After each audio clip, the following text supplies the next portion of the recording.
तो दोस्तों good evening. हम लोग अपनी करंट पर्सपेक्टिव सीरीज में आज दो महत्वपूर्ण नई शुरुआत जो हुई है उनके बारे में बात करने वाले हैं। अपने देश में एक काउंसिल है जिसका नाम है central council for health and family welfare. एक ऐसी परिषद जो स्वास्थ्य और परिवार कल्याण के लिए कार्य करती है। ये जो काउंसिल है, ये जो सेंट्रल अपना केंद्र सरकार है, उसकी ministry of health and family welfare जो है केंद्र सरकार का मंत्रालय है, जिसका क्या नाम है? Ministry of health and family welfare, स्वास्थ्य और परिवार कल्याण मंत्रालय। इनके साथ में कोऑर्डिनेट करवाती है स्टेट के, राज्यों के हेल्थ मिनिस्ट्री को। यानी कि एक राज्यों के स्वास्थ्य मंत्रालय और केंद्र सरकार का ministry of health and family welfare, इनके बीच में कोऑर्डिनेशन, सामंजस्य बिठाकर स्वास्थ्य और परिवार कल्याण मंत्रालय से, परिवार कल्याण से संबंधित योजनाओं का क्रियान्वयन करवाने के लिए कोऑर्डिनेट करती है। अलग अलग इस तरीके की परिषद बनी हुई है। उनमें से एक परिषद ये भी है। क्या नाम है? Central council for health and family welfare. ठीक है, ये क्या काम करती है? केंद्रीय स्वास्थ्य और परिवार कल्याण मंत्रालय का एक तरीके से समन्वय करती है राज्यों के स्वास्थ्य विभाग या स्वास्थ्य मंत्रालयों के साथ में। इसकी एक मीटिंग होती है, कॉन्फ्रेंस होता है, और उस कॉन्फ्रेंस में केंद्र सरकार के मंत्री, जो स्वास्थ्य और परिवार कल्याण मंत्रालय के मंत्री होते हैं वो, और प्रत्येक राज्य के स्वास्थ्य मंत्री इसमें भाग लेते हैं। और फिर एक्सपर्ट लोग या फिर हेल्थ डायरेक्टरेट वगैरह के लोग, ऑफिसर लोग, वो सब भाग लेते हैं। तो इसकी ऐसी 16वीं कॉन्फ्रेंस हो रही थी 29 जून को, 29 ऑफ जून जो अभी गई है उसको। इस 16वीं कॉन्फ्रेंस में दो नए कार्यक्रमों की घोषणा की है हमारे केंद्रीय स्वास्थ्य मंत्री, जिनका नाम है जेपी नड्डा या जगत प्रकाश नड्डा। उन्होंने पहली घोषणा की है, उसका नाम है सुमन रोड मैप 2030। दूसरी जो घोषणा की है उसका नाम है समग्र शिशु बाल स्वास्थ्य कार्यक्रम, यानी कि छोटे बच्चों के समग्र स्वास्थ्य का कार्यक्रम। तो दो योजनाएं यहां पर, या दो स्कीम जिसको कहते हो, या दो शुरुआत जिसको कह दो। एक का नाम क्या है? सुमन रोड मैप 2030, और एक का नाम है समग्र शिशु बाल स्वास्थ्य कार्यक्रम। इन दोनों की शुरुआत की। अब यहां पर जो सुमन है, ये एक एब्रीविएशन है, शॉर्ट फॉर्म है, जिसका पूरा नाम हुआ सुरक्षित मातृत्व आश्वासन। सुरक्षित मातृत्व आश्वासन को शॉर्ट में क्या कह दिया यहां पर? सुमन।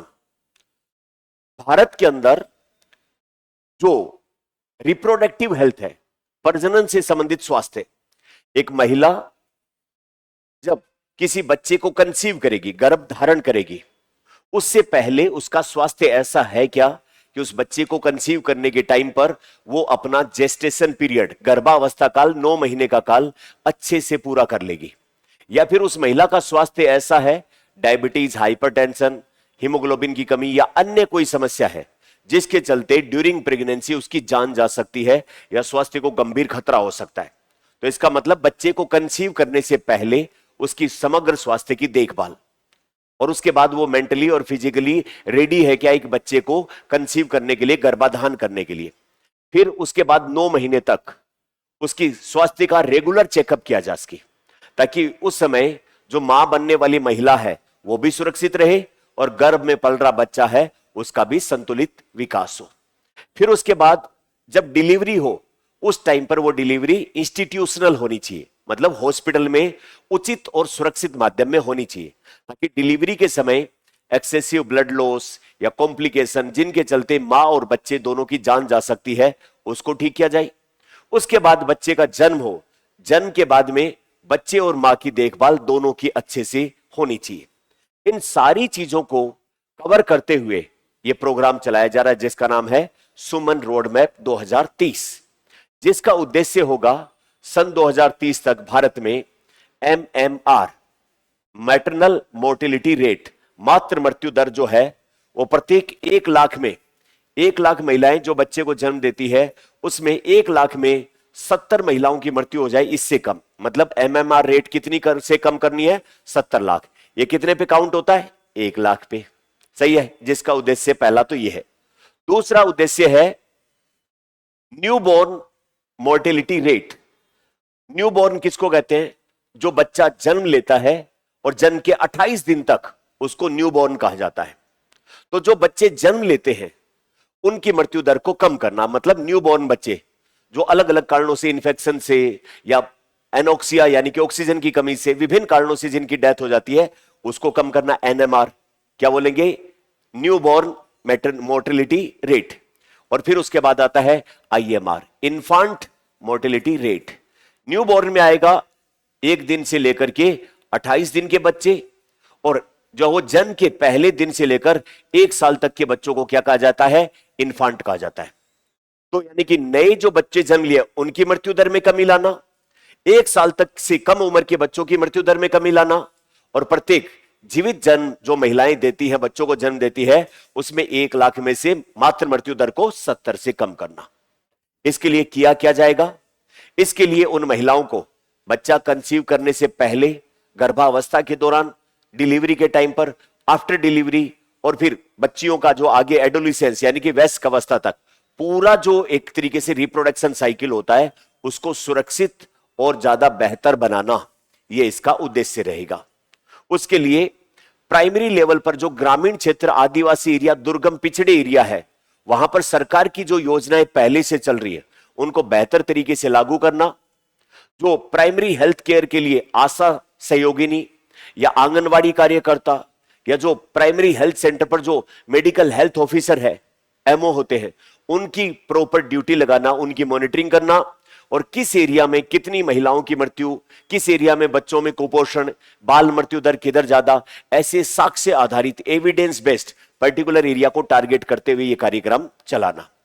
शुरुआत इसमें टारगेट जो किया गया है वो 13 राज्यों के 130 जिलों को टारगेट किया गया है। 13 राज्यों के कितने जिलों को? 130 जिलों को इसको टारगेट किया गया है। उद्देश्य क्या है? मातृ और बच्चे दोनों को सुरक्षित करना। सुमन का पूरा नाम क्या हुआ? सुरक्षित मातृत्व आश्वासन। इसका रोड मैप 2030, मुख्य उद्देश्य ये तीनों अपन ने बता दिए। उसके लिए जितनी संभावनाएं बनती है वो सारी चीज। शुरुआत कहां से? 13 राज्यों के 130 जिलों में। ठीक।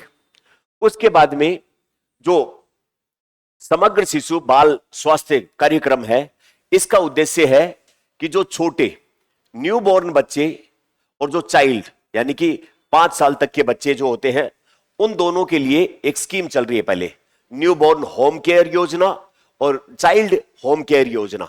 इन दोनों को जोड़ के अब नई जो कार्यक्रम बनाया उसका नाम है समग्र शिशु बाल स्वास्थ्य कार्यक्रम। इसके तहत जो बच्चे जन्म लेते हैं उससे लेकर के 3 साल यानी कि 36 महीने तक उन बच्चों के पोषण, उन बच्चों के टीकाकरण और उन बच्चों के बीमार होने की संभावनाओं को कम करने से संबंधित जितनी भी चीजें हैं उन सब का ध्यान रखा जाएगा। वो बच्चे जहां पर उस एरिया में जिन एरिया में वो बच्चे जिनमें कुपोषण दर ज्यादा है उनके ऊपर स्पेशल फोकस रखा जाएगा। उन बच्चों का विकास कैसे हो रहा है उसको लगातार 36 महीने यानी कि जन्म के पहले 3 साल तक ट्रैक किया जाएगा।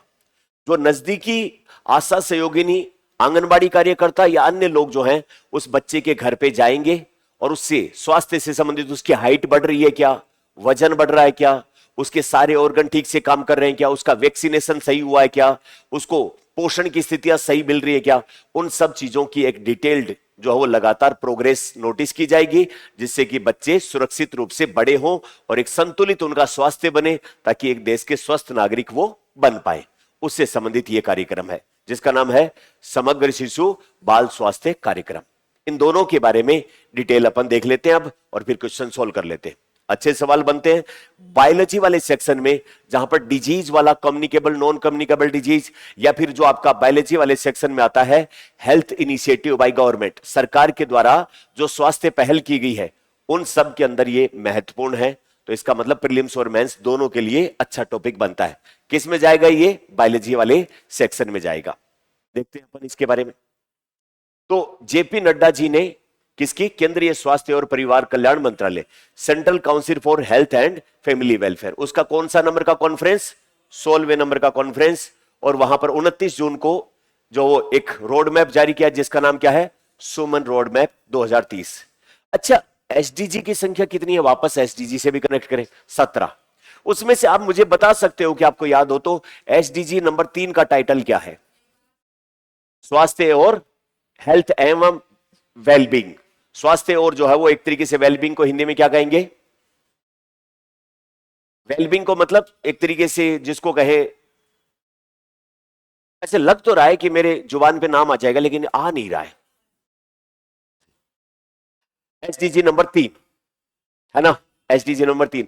तो ये इसको भी कनेक्ट करवाता है, इसको भी पूरा करने के लिए काम करता है।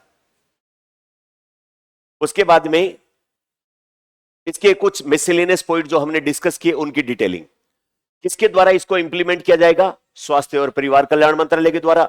माता और नए जन्मे बच्चों के स्वास्थ्य हेतु एक राष्ट्रीय रणनीतिक ढांचा ये तैयार किया है जिसका नाम है सुमन रोड मैप 2030।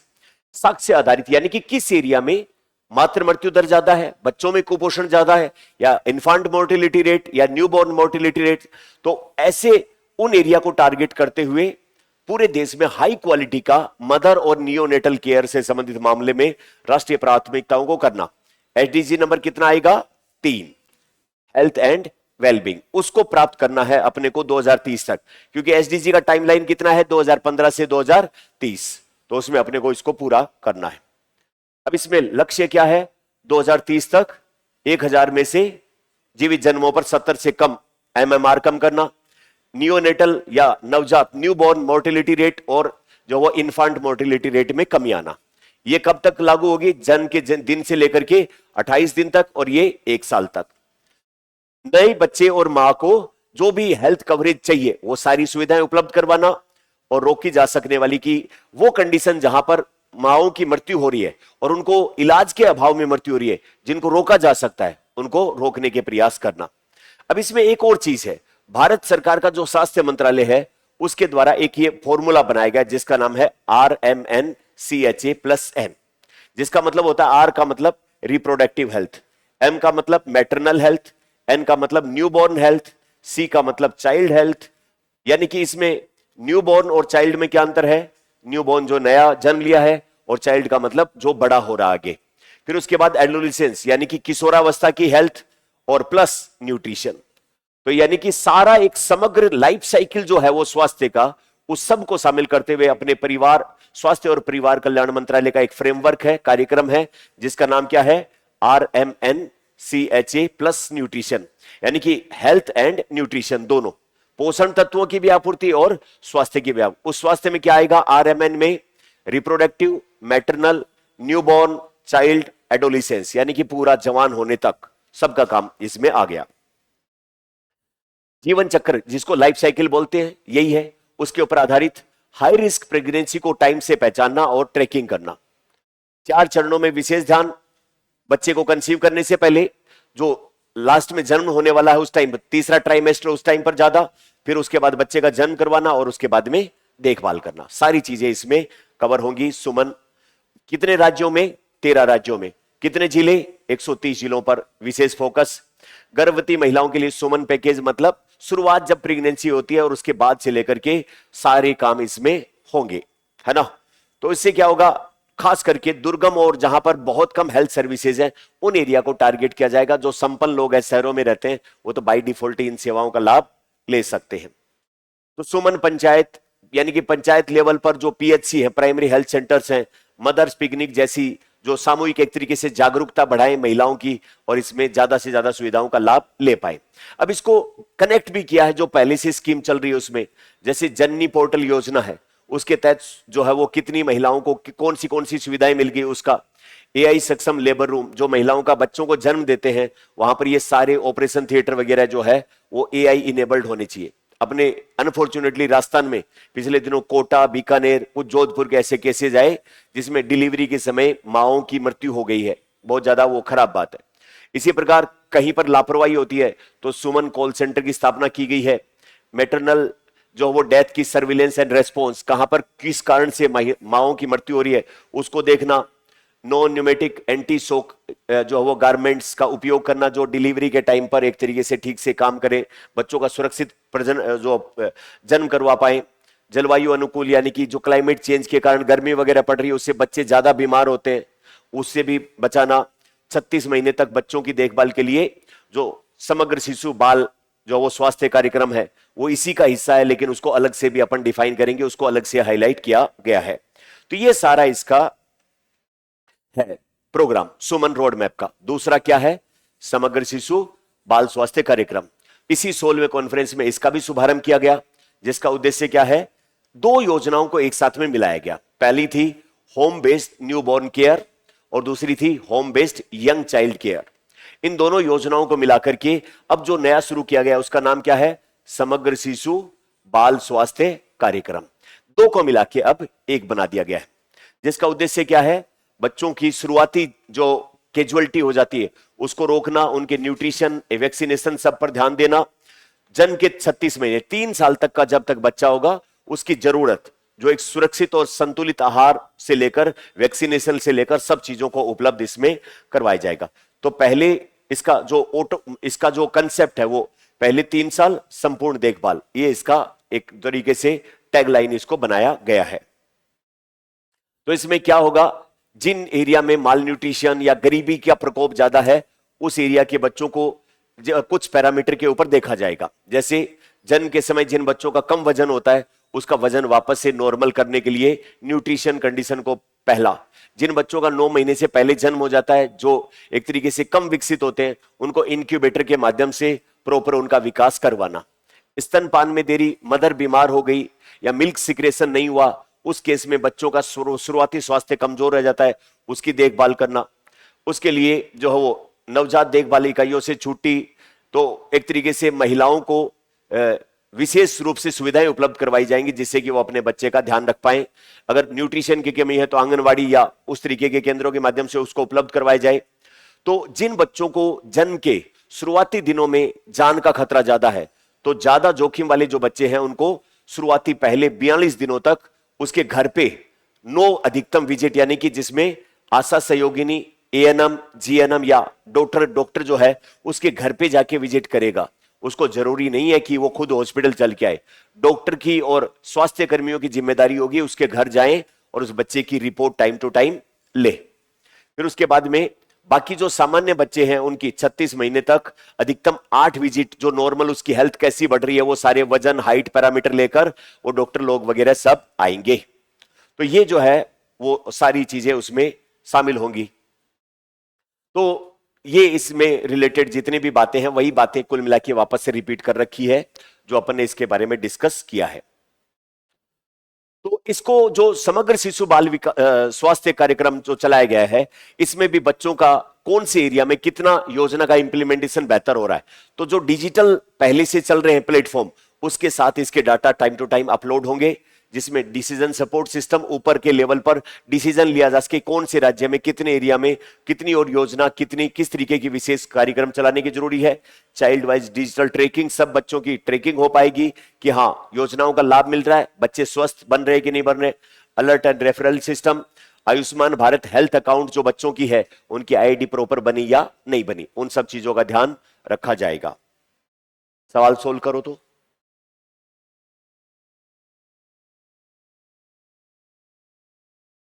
ये बात ठीक है, हाई रिस्क प्रेगनेंसी को समय से रहते पहले ही पहचाना जाएगा और उसका ठीक से मैनेजमेंट किया जाएगा। 13 उच्च प्राथमिकता वाले राज्यों में पहला ऑप्शन ठीक है, दूसरा ठीक है, ये तो सब जगह पर ही है, केवल शहरी क्षेत्रों में थोड़ी है। तो कौन सा ऑप्शन आएगा इसमें, बी ऑप्शन आएगा, ठीक है। अब बच्चों के समग्र शिशु बाल स्वास्थ्य कार्यक्रम के संबंध में कथनों पर विचार करो। जन्म से 36 माह तक के बच्चों के लिए ठीक है ये, दो योजनाओं को मिला के, home based newborn care, home based young child care, दोनों को मिला के एकीकरण। इसका उद्देश्य केवल टीकाकरण है क्या? ओवरऑल हेल्थ पूरी की पूरी उसको करना है। तो कौन सा ऑप्शन होगा? ये ऑप्शन होगा। तो एक अच्छा बायोलॉजी वाले सेक्शन का ये सवाल अपना बनता है, प्री कम मेंस दोनों में। और आज के लिए इतना ही हम पढ़ेंगे, बाकी देखेंगे कल क्या नया टॉपिक आता है अपन।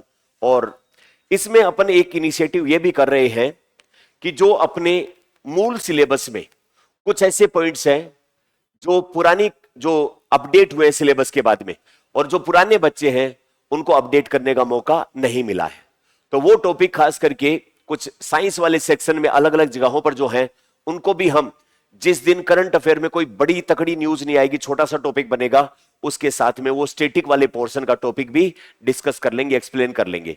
तो जो बच्चे ऑनलाइन देख रहे हैं उनका एक तरीके से बढ़िया वो अपडेट हो जाएगा। जैसे 2-3 टॉपिक मैंने अभी पहचाने हैं, जिसमें एक जो वो एक तरीके से इनहेरिटेंस और वेरिएशन, जो एक तरीके से वंशानुगति और विभिन्नताएं, एक ऐसा टॉपिक है जो मेंडल वाला पुराना बेस्ड है। इसी प्रकार जो हॉर्टिकल्चर या फिर एग्रीकल्चर और उसके अंदर मेडिसिनल प्लांट जो बायोलॉजी वाले सेक्शन में है, उसका एक जगह पर सवाल नहीं बनता है।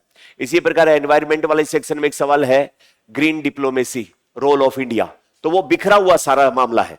तो उन सबको इकट्ठा करके एक जगह पर आपकी मेंस का वन स्टॉप सॉल्यूशन अपन बना के उसके ऊपर भी क्लास एक दिन कर लेंगे।